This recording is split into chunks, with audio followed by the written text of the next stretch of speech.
I'm gonna show you how you can buy and sell crypto without money and test your trading strategies. You need go to the USD futures. After this, we need go to mock trading. Here you are. We have the futures account with test money. Here you can buy and sell any crypto and test your trading robots. Here we open an order and we can close it by market, and you can see some is different. And if you use API, you need to use testnet true attribute.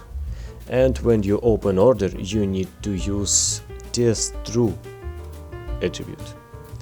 And with these attributes, all orders are opened. And you can use your strategies with trading bot. And this API case doesn't work. You need to use API case from your API management for your trading bot. This case will work.